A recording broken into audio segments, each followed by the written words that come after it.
சிறந்த மொழிகளிலே சிறந்த பிறந்த மொழியாக நல்ல தமிழுக்கும் பிறனும் தமிழ் மண்ணுக்கும் முதற்க வணக்கத்தை தெரிவித்துக் கொள்கிறேன்.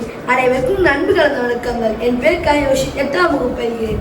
அண்ணல் காந்தியின் அகிம் செயல் கிடைத்த சுதந்திரம், பகத்சிங்கின் புரட்சி செயல் கிடைத்த சுதந்திரம், பாரதியின் கவிதை காணலால் கிடைத்த சுதந்திரம், வேறு நாச்சியார் லட்சியத்தால் கிடைத்த சுதந்திரம், பல தியாகிகளை உற்சாகத்தால் கிடைத்த சுதந்திரம். அனைவருக்கும் சுதந்திர நாள் வாழ்த்துக்கள். இன்று ஆகஸ்ட் 15 சுதந்திர தினத்தை கொண்டாடுகிறோம். நம்ம சுதந்திரமானது எளிதாக கிடைக்கவில்லை, உதிரத்தாலும் உயிர் தியாகத்தாலும் கிடைத்தது.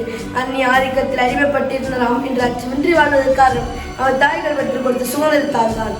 மேலோர்கள் நெஞ்சில் வீழ்ந்து கிடப்பதும் நூலோர்கள் செக்கடியில் நோவதும் காண்கில்லையோ என்ற பாரதியார் வரிகளுக்கு ஏற்ப பல தியாகிகள் தனது வாழ்க்கையில சுதந்திரத்திற்காக தியாகம் செய்துள்ளனர். இந்திய விடுதலைக்காக அகிம்சை வலியர் காந்தியும் 1000 உண்டிங்கு ஜாதி என் அந்நியர் வந்து புகழன நீதி என்ற மகாகவி பாரதியும், உங்கள் ரத்தத்தை கொடுங்க நான் உங்களுக்கு சுதந்திரத்தை கொடுக்கிறேன் நேதாஜியும், புரட்சி வாழ்க்கிற பகத்சிங்கும், விடுதலை பிறப்பு அதை அடைந்த தீர்வன பாலகம் கால திலகம் முழங்கினர்.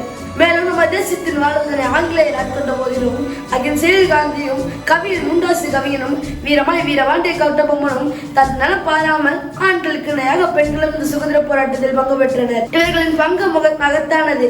இப்படி எண்ணற்ற வீரர்களின் எண்ணிக்கையில் எழுச்சியில் பிறந்த சுதந்திரத்தை நாம் அனைவரும் சேர்ந்து கை கோர்ந்து பேணி காத்திடுவோம்.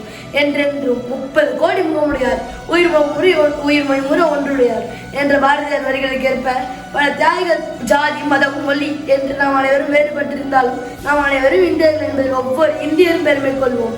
மேலும் அறவழி போராட்டம் உச்சத்தை அடைந்தது. இனிமே மக்களை கட்டுக்குள் வைத்திருப்பது கடினம் என்ற ஆங்கிலேய அரசு இந்தியாவை சுதந்திர நாடாக அறிவிக்க முடிவெடுத்தது. அதன்படி இந்திய தலைவர்கள் அழைத்து பேச்சுவார்த்தை நடத்திய ஆங்கிலேய அரசு 1947ஆம் ஆண்டு ஆகஸ்ட் 15ஆம் நாள் நள்ளிரவில் இந்தியாவிற்கு சுதந்திரம் கொடுத்தது. தாய் மண்ணிற்கும் தாயக மக்களுக்கும் இழைக்கப்பட்ட இன்னல்களை எடுத்து போர் புரிந்து உத்தமர்களின் உன்னதமான தியாகத்தை நினைவு கூர்ந்த நாள் என்று. இந்நன்னாளில் நாம் அனைவரும் எடுத்துக்கொள்ள வேண்டிய உறுதிமொழி ஒன்றுண்டு.